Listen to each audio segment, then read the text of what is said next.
Hi friends, இந்த வீடியோவில் optical communication and networks அதில் உள்ள இம்பார்ட்டன்ட் கொஸ்டின்ஸ் எல்லாத்தையுமே பார்ப்போம். ஸோ இது வந்து நமக்கு சிலபஸ் ரொம்ப வாஸ்டான சிலபஸ். இது நம்ம ஃபர்ஸ்ட் லெசனில் மட்டும் கொஞ்சம் நிறைய கொஸ்டின்ஸ் எடுத்திருக்கோம். நெக்ஸ்ட்டு மற்ற லெசன்ஸ்லாலுமே நமக்கு ஈஸியாக கேட்டகரைஸ் பண்ணிடலாம். ஸோ ஃபர்ஸ்ட் லெசன் பார்த்துக்கிட்டோம்னா நமக்கு ரொம்ப இம்பார்ட்டண்டாக நம்ம ஒரு 3 கொஸ்டின்ஸ் கன்சிடர் பண்ணலாம். அப்புறம் வந்து இதெல்லாம் படிச்சுட்டு போகணும். இந்த கொஸ்டின்ஸ் படிக்காமல் போனால் எக்ஸாம்ஸ் எப்படி எழுதணுன்றது கொஞ்சம் கஷ்டம் தான். பட் சிலபஸ் ரொம்ப ஜாஸ்தியா இருக்கனால ரொம்ப டீடைல்டா ப்ரிடிக்ட் பண்றதுக்கு ஃபர்ஸ்ட் லெசன்ல மட்டும் நமக்கு ரொம்ப கஷ்டம். பட் மற்ற லெசன்ஸ்ல எல்லாம் நமக்கு கேட்டகரைஸ் பண்றது ஈஸியா தான் இருந்துச்சு.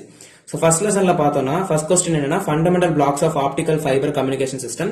ஸோ பிளாக்ஸ் டயக்ராம் வரைஞ்சிட்டு அதை எக்ஸ்பிளைன் பண்ணா போதும். இது இம்பார்ட்டன்ட் கொஸ்டின்.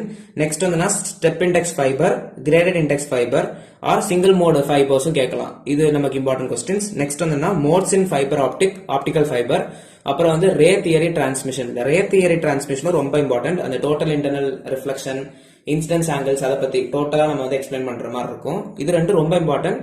மற்றபடி step index fibre, graded index ஃபைபரும் நமக்கு படிச்சிருக்கணும் கண்டிப்பா. மோட்ஸ் இன் ஆப்டிகல் ஃபைபரும் பாத்துக்கோங்க. ஃபர்ஸ்ட் லெசன்ல ஓவராலா இந்த 2 டாபிக் ரொம்ப இம்பார்ட்டண்டா படிச்சுட்டு மற்ற டாபிக்ஸ் எல்லாத்தையுமே பார்த்துட்டு போறது நல்லது.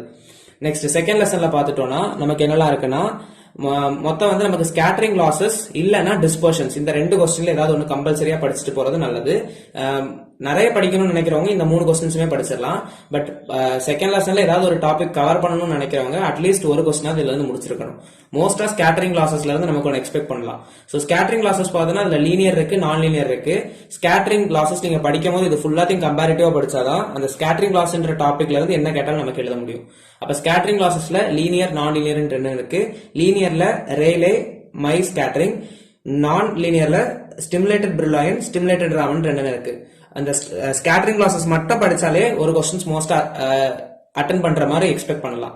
நெக்ஸ்ட் அப்சர்ப்ஷன் பாத்துக்கோங்க, இன்ட்ரின்சிக் அண்ட் எக்ஸ்ட்ரின்சிக். அது ஈஸி டாபிக் தான், அதை பார்த்துட்டு போறது நல்லது. நெக்ஸ்ட் தேர்ட் டாபிக், நம்ம ஃபர்ஸ்ட் டாபிக் மாதிரி தேர்ட் டாபிக் ரொம்ப இம்பார்ட்டன்ட். எய்தர் 1 or 3 ஒரு கொஸ்டின்ஸ் கேட்கறதுக்கு வாய்ப்பு இருக்கு. டிஸ்பர்ஷன் பார்த்தோம்னா அதுல chromatic, waveguide, intermodal 3 type. Chromatic dispersion கேட்கலாம், இல்ல வேவ் கைட் டிஸ்பர்ஷன் கேட்கலாம், இன்டர்மோடல் டிஸ்பர்ஷன், இன்ட்ராமோடல் டிஸ்பர்ஷன்ஸ் அதுல இருந்து நமக்கு கேட்கலாம். ஸோ மோஸ்டா ஃபர்ஸ்ட் ப்ரிஃபரன்ஸ் வந்து ஸ்கேட்டரிங் லாசஸ் கொடுத்து படிச்சா மோஸ்ட் ஒரு கொஸ்டின் அட்டென்ட் பண்ற மாதிரி வரும்.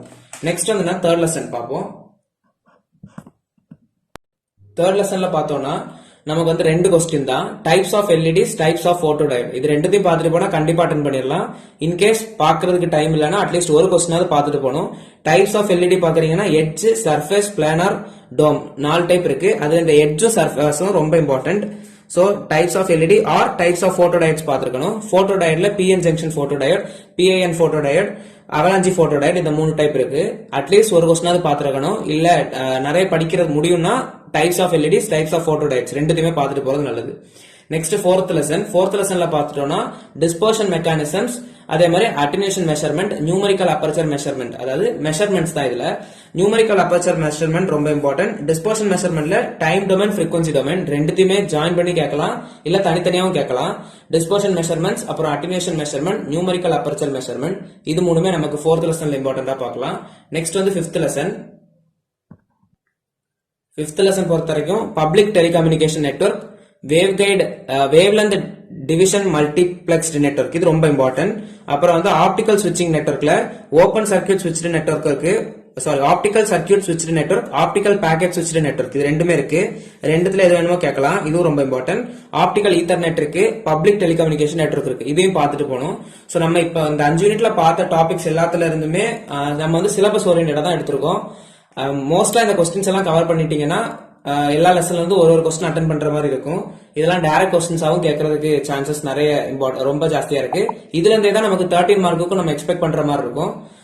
சோ பிடிச்சிருந்துச்சுன்னா லைக் பண்ணுங்க, ஃப்ரெண்ட்ஸுக்கும் ஷேர் பண்ணுங்க. இம்பார்ட்டன்ட் கொஸ்டின்ஸ் பார்த்து படிக்கிறவங்களுக்கு ரொம்ப யூஸ்ஃபுல்லா இருக்கும். சப்ஸ்கிரைப் பண்ணிக்கோங்க. தேங்க்யூ.